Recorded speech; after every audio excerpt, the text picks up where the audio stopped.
Thank you very much. This veritable fortune that I've been amassing for so long. Don't use sarcasm now. Oh. I'd love a little bit more of your experience on how I can deliberately be leaning more towards allowing it. Now, anyone who listens back, and especially those who are sitting here in the room, you might feel yourself wanting to say, especially by the end of the day, Abraham is really nitpicking here. But we want you to feel, if you can, the feeling place from which that question comes. In other words, this veritable fortune, and we sensed a sort of mocking tone. Where's my stuff? If law of attraction is as you say, and I've been amassing this fortune, then where is it and how can I get to it? And we want you to just feel for a moment, what is the dominant vibration within that sentiment that you offered? Was he offering the vibration from the lack of the money or from the having of the money? And we know, you say, well, of course he is, because it isn't there yet, so how can he offer a vibration about a state of being that is not yet achieved? And we say, you just got to figure out how to do it, because until you do, you can't have the state of being that you want to achieve. You have to find the vibrational essence of it. And we think it's logical that in the beginning, there would be some questioning. Where is it? What am I doing wrong? What should I do differently? What should I do differently is really what you are saying. But we want you to feel the entrapment that your own words and attitude about things have. And so the work is you have to find a way of distracting yourself from the absence of the money while you activate within yourself a feeling of the money. So things like feeling appreciation for the prosperity that you are living, feeling appreciation for the possibility of more coming. In fact, we'd like to say that even when you get into an attitude of hope, you're much closer in vibration to allowing it than when you are in the vibration of doubt. So we teased you about a little bit of sarcasm about this veritable fortune, but we want you to realize that when you feel sarcastic, when you feel pessimistic, it's a far cry from feeling optimistic and hopeful. So the answer to your question, how do I let my fortune come to me and me come to my fortune?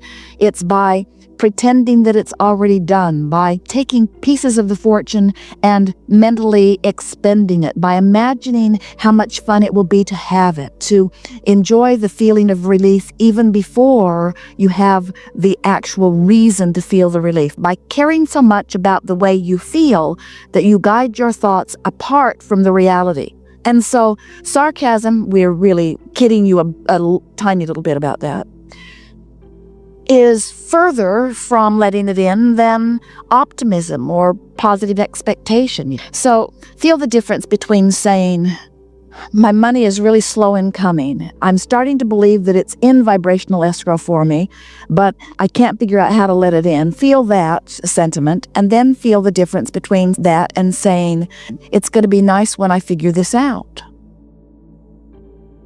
It's going to be nice when I figure this out. Lets the resistance go. I haven't figured it out. I've been working at this a long time and I haven't figured it out is totally upstream and resistant in nature. I'm looking forward to figuring this out. Releases resistance. It'll be nice when I figure this out. I have glimpses of this in my experience every day. I get it on a lot of different subjects. I'm doing pretty good on much of this. I do like knowing that there is a fortune that's been amassed for me. I do like knowing that my life experience has caused me to put some things in vibrational escrow. I do like realizing that the source within me has preceded me in its expectation of my receiving of that. I do like knowing that my negative emotion itself is my indicator that I've departed from how source sees me. I do like knowing that negative emotion is my indicator that source sees me as prosperous, and in the moment of my negative emotion, I'm not. I do like the idea that source source can guide me to more positive feelings. And I do like knowing that the negative feelings are my indicator that I'm not going in the direction that source is thinking. I do like knowing that. I'm pretty good at this. I am aware of the way I feel. I can tell the difference. I have noticed the correlation between what I've been thinking and feeling and what's manifested. And I do know that the reality shifts to match my chronic feeling.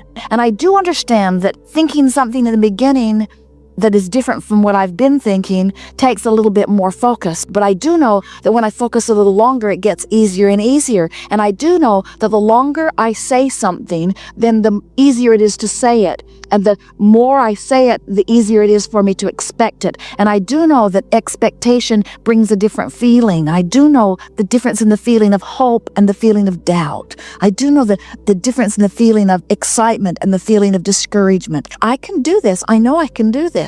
Just conversations like that make all the difference in the world. That is the work. We know it feels slow going, but that's the work. You didn't come to your chronic, and by chronic we don't mean negative necessarily. By chronic we mean what I usually think about this subject. You didn't come to that all at once. You came to it gradually, and you're not going to shift from it all at once. You're going to shift from it gradually.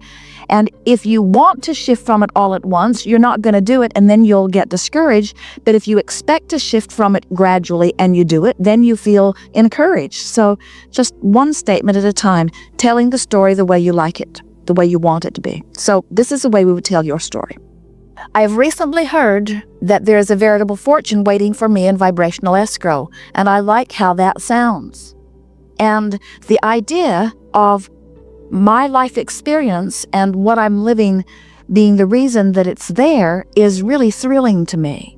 And I like the idea that I can be or do or have whatever I want. And so I'm beginning to tell my story the way I want it to be.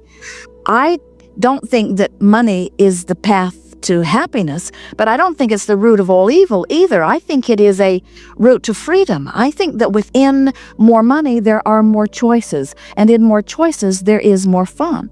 And I like the idea of making decisions about what I want to do based on how it feels to do it, rather than on whether I can afford to do it or not. I like the opportunities that more money open for me. And so I don't think I'm just excited about the veritable fortune that's waiting for me. I think I'm excited about what that means to me and my family, what that means to those around me, what that means to the way I begin to view life, what that means to the way I experience life. It's exciting to me to think about those kinds of changes. And I love my life in so many ways, but I can see how this money that's on its way to me will enhance my life in this way and this way and this way.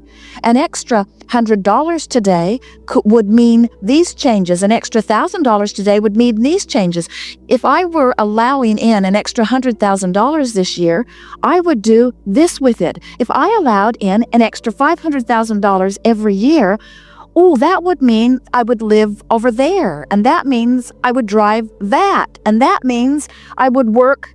That means I wouldn't work there.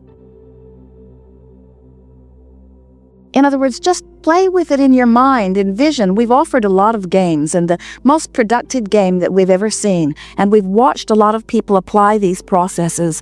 And this is a powerful, powerful game. Put $100 in your pocket with the intention of mentally spending it every day over and over and over and over and over again. Just contemplate how many things, if you wanted to, you could exchange for that $100. It is amazing what that simple game does in shifting the way you feel about money. It frees you up, because your habit is to say, oh, I want that, but I shouldn't. Where this $100 says, I could if I wanted to. I could if I wanted to. I can do that. So instead of saying, I can't afford that over and over and over again, you're saying, I could if I wanted to. I could if I wanted to. I could if I wanted to. I could if I wanted to. I could if I wanted to. Someone said, well, Abraham, you haven't been physical lately because $100 doesn't buy much. And we said, if you spend it 1,000 times today, you've spent the equivalent of $100,000 today. And that goes a long way in shifting your vibration. And then people often say, but it's not real. And we say, it will be. It will be. You've got to feel it first, and once the vibration is stable within you, the realization of it has to come. Law of attraction must bring you the path, the method, the co-creators, and the results that you are conjuring vibrationally. When you conjure prosperity in your vibration, prosperity must come in real life experience, and it will come in so many ways. It will come as you turn every corner. Everywhere you look, another huge evidence of prosperity will show itself to you. Once you get it just a little more active than what you've already got active, it's not the big deal you all make it out to be. You know why it feels like a big deal? Because you've been looking at what is, offering a vibration of what is, getting more of what is for so long. You say, I've done all this effort and I've offered all this work and I've worked all these years, and in all of that, I've only come to where I am now. And so, what will that scanty little effort provide me when I've offered all this effort and I've only got this far? And we say, you've been offering action effort, and now we're encouraging you to offer vibrational effort. And vibrational effort is bringing you into usage of the power and energy that creates worlds. Vibrational change makes big manifestational change when you are consistent in it. But when you say, I want it, but I want it, but I want it, but I want it, but you don't make any headway. When you say, I want it because, I want it because, I want it because, I want it because, you make headway.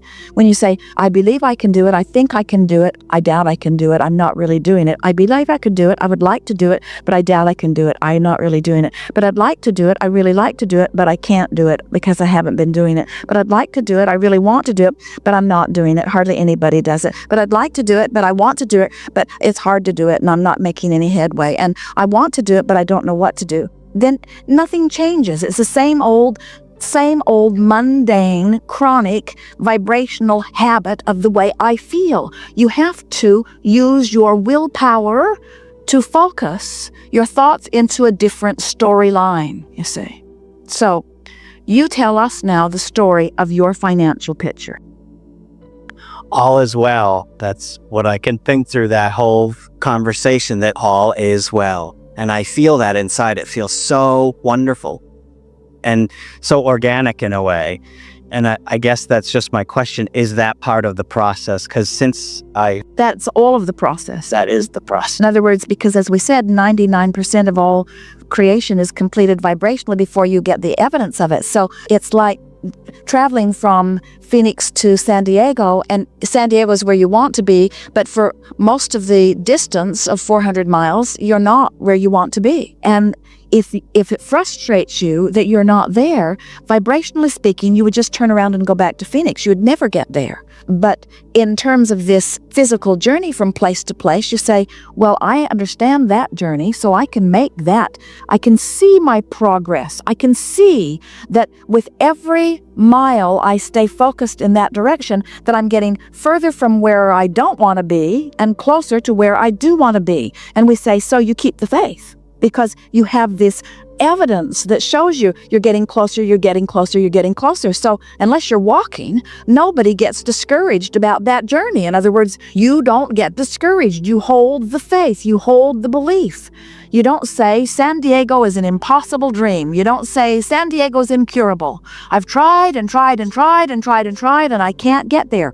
Because you can get there, and you know you can. When you make the connection that the way you feel is your indicator of the direction that you're moving, and you can honestly say to yourself, I do feel optimistic. When I say all is well, I mean it. I really feel it. Then we say, then you can't not get there. If you can maintain that expectation and that attitude and that vibrational frequency, it has to come, and it will come fast.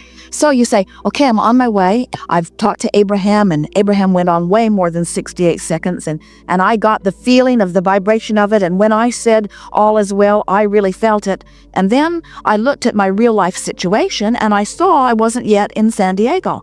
In other words, I've looked at something and I felt the negative hit of it because I'm not where I want to be, and I want to do something and I don't have the money to do it, and I felt the disappointment. And we say, good. The disappointment's your indicator that whatever just happened caused you to lose your sense of expectation and to begin focusing upon something different from your expectation. What can you do now to bring yourself back to that feeling? And when you work in that feeling of discouragement to bring yourself to something that feels better, you clean up your vibration in a way that it will never return to that negative place again.